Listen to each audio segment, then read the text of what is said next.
जो भी व्यक्ति मांगलिक है वो अपने विपरीत लिंगी मांगलिक साथी के प्रति बहुत ज़्यादा आकर्षित होगा। खास करके तब जबकि वह उसे पहली बार देखेगा, उसके बारे में पहले से नहीं जानता होगा।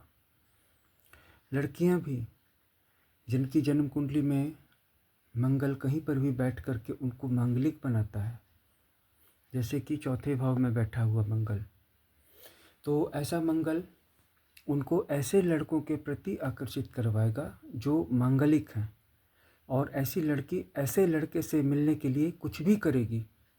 अपने परिवार की मान मर्यादा, इज्जत, प्रतिष्ठा, सम्मान सबको दांव पर लगा देगी।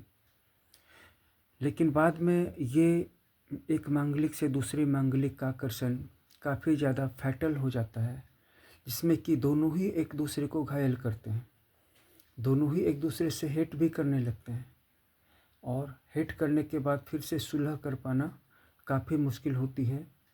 उनके बीच में सुलह तभी संभव हो पाती है जब उन दोनों को एक दूसरे के अलावा सहारा देने के लिए और कोई नहीं हो।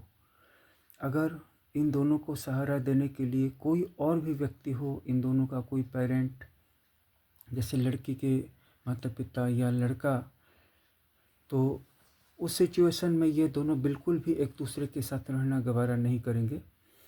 जब इनका सहारा छूट जाता है, जब इनके पेरेंट्स, इनके माता पिता इनका साथ देना छोड़ देते हैं, इनका परित्याग कर देते हैं, तब जा कर के इनको होश आता है और अपनी की हुई गलतियों को ये समझ पाते हैं। याद रखिए, एक लड़की और एक लड़का जो दोनों मांगलिक हैं, अपनी इच्छा से तो कभी भी एक दूसरे के साथ रहना गवारा नहीं करेंगे, और विवाह के बाद भी तलाक जैसा सीन क्रिएट करेंगे।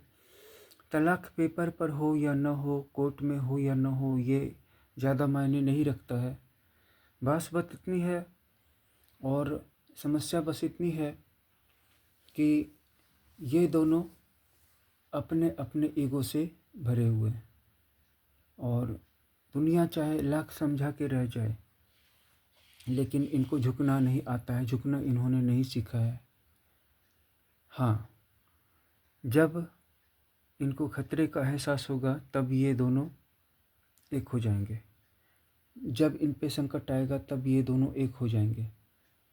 लेकिन जैसे ही इन दोनों के जीवन में सुरक्षा आ जाएगी, संपन्नता आ जाएगी, सुख आ जाएगा, खुशियाँ आ जाएंगी, वैसे ही इनके अंदर का जो सांप और नेवला है वो बाहर निकल कर के आ जाएगा, और फिर इसके बाद ये दोनों दिखाएंगे दुनिया को कि दो मांगलिक व्यक्ति आपस में रह सकते हैं या नहीं।